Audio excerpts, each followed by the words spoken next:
Hello, you amazing people. Welcome back to RX Memes. Today we are going to be reading some stories from r/ProRevenge, so get ready for that.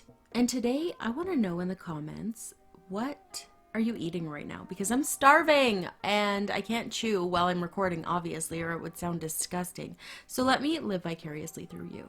Apologies in advance for my voice. I decided I'm not getting sick, but I am just floating over a little coldy type situation. So I hope that it's not too noticeable, but I just thought I'd make fun of myself before anyone else makes fun of me, so my feelings don't get hurt because I am a soft person. Without further ado, let's get into today's stories. Won't come down off the roof? Then you'll be up there for a long time. Not sure if this is ProRevenge or not, but it sure was satisfying. I used to deliver large cherry pickers to the building trade for a living.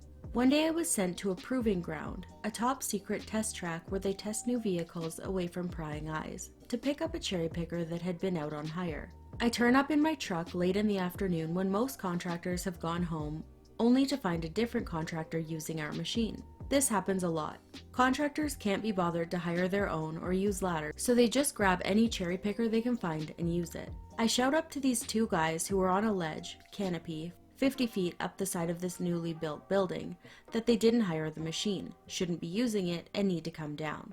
They replied that they'll be down in half an hour, and I'm going to have to wait. I tell them again that they need to come down now, or I'll just take the machine whether they are up there or down here. One of the guys goes to the basket of the machine, hits the big red E-stop button, disabling the machine, and takes the key out. They both start laughing and mocking me that there's nothing I can do and that I'm going to have to wait for them to finish. At this point, I'm pissed. If they'd have asked politely for 5 minutes so they could wrap up work, I'd have waited, but they said 30 minutes and were rude, so I decided enough was enough. What they didn't know was that on this particular machine, even if you push the E-stop up in the basket, the controls at the base overrode it, giving me control down on the ground. As soon as they went to the base controls, they started laughing again, saying that won't work because they hit the E-stop. But their laughter stopped as soon as the cherry picker basket started lowering to the ground. They started pleading with me that they'd come down now and they're finished, but it was too late. I loaded the cherry picker onto my truck and gave them a big wave as I drove away. I rang my boss as I left, telling him what had happened as a heads up in case he got an angry call. He sided with me and said he'd have done the same. 5 minutes later, my boss calls me back and says one of the guys rang the number on the side of the truck and begged my boss to get me to turn around and come get them down. My boss declined. I have no idea how they got down, as this was the only cherry picker on the site and nearly everyone had gone home. I got my fill of sweet, sweet revenge that day. Could you imagine? That's like instant karma right there. You stole my car, I will make you homeless. This story happened approximately 4 years ago to a friend of mine.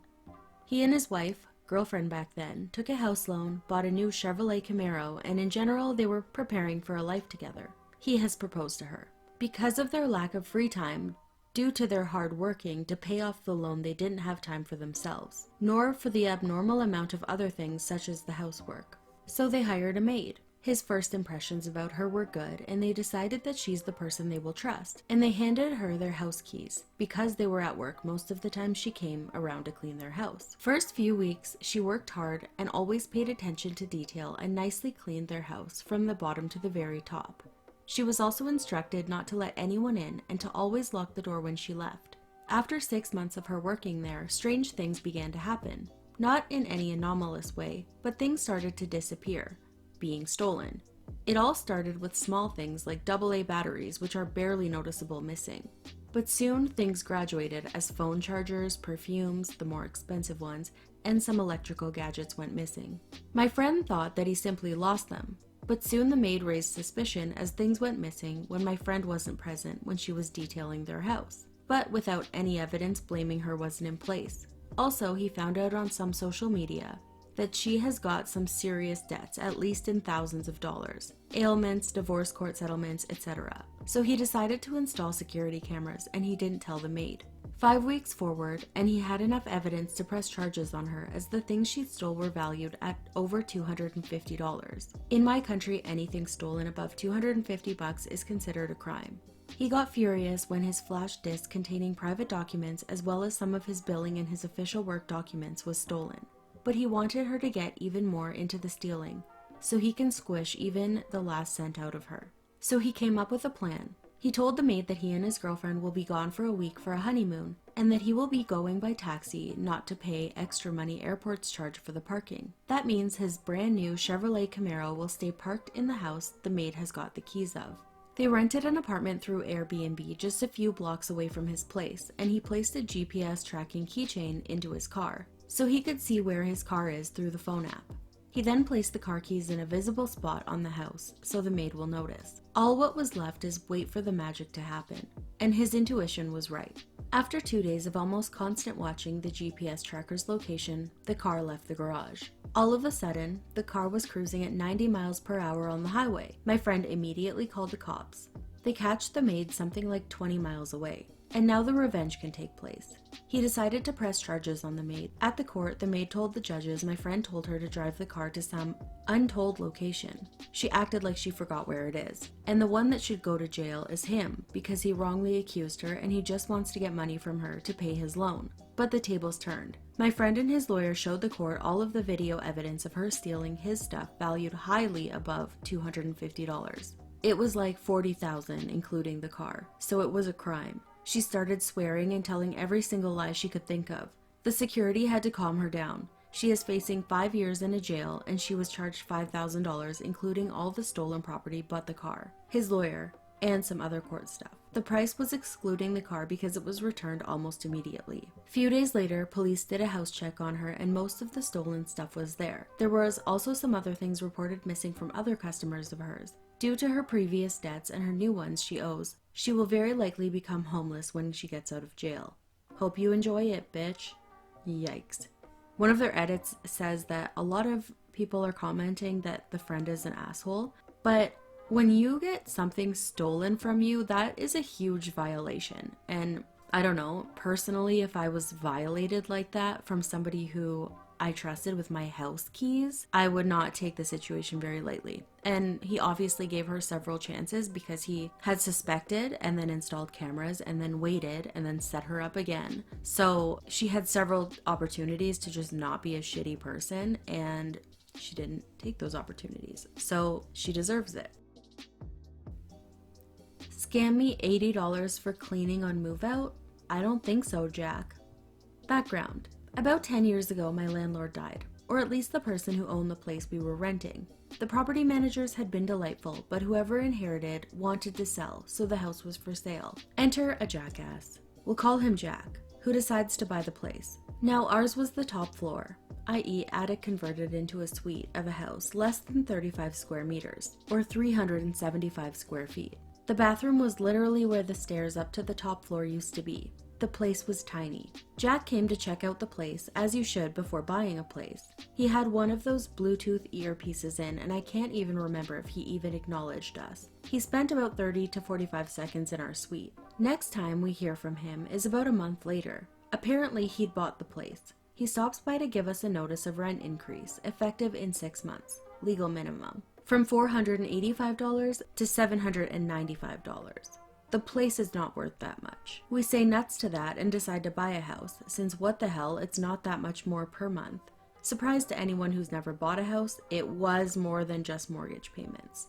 We give him all the required notice to move out. We move and clean the place up really well. Mind you, when my partner moved in, it was not especially clean, and we happened to have the move-in inspection which mentions this.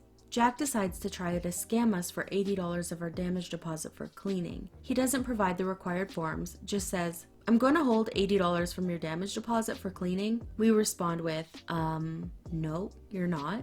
Jack, assuming we need cash for our next damage deposit or bills, and will settle for anything. "Take this, or I'm going to keep your whole deposit." Cue revenge. So he decides to just keep the whole deposit, $485. I file paperwork with the rentals man, who unsurprisingly, after their investigation, rule in my favor. He's ordered to refund the whole deposit, but Jack decides not to pay, and the rentals man doesn't have any enforcement powers. So I have to go to the local sheriff's office. They can send a legal demand letter for the deposit and costs, but it will cost me $100 to $150. I forget. Up front. Sure, go ahead. Jack decides to ignore the sheriff's kindly letter. Sheriffs say that they can start proceedings to recover the debt and costs, but I again have to pay up front about $250 and it might take quite a while. I guess most people quit at this point, being out of pocket $700. Throwing more money at the problem and maybe having to wait months didn't appeal to them, and there's also a chance you never collect. I chose to pay the sheriffs.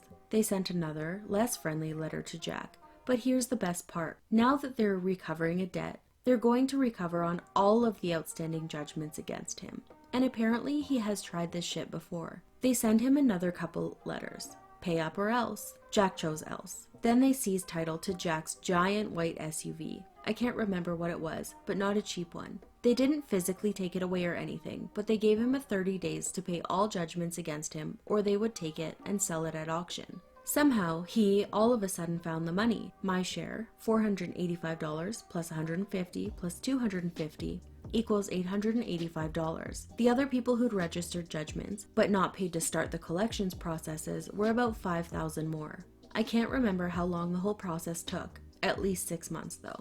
I'm so glad this person got their money and the money that they spent trying to get their money, and hopefully Jack doesn't try that again, because you think you're saving money, but at the end of the day, you're gonna have to pay a huge payment. What's worse, like $500 here and there, or $5,000 all of a sudden, or else we're taking your whole life? I think I'd choose the first. Alright everybody, that's it for today's video. I hope that you liked it.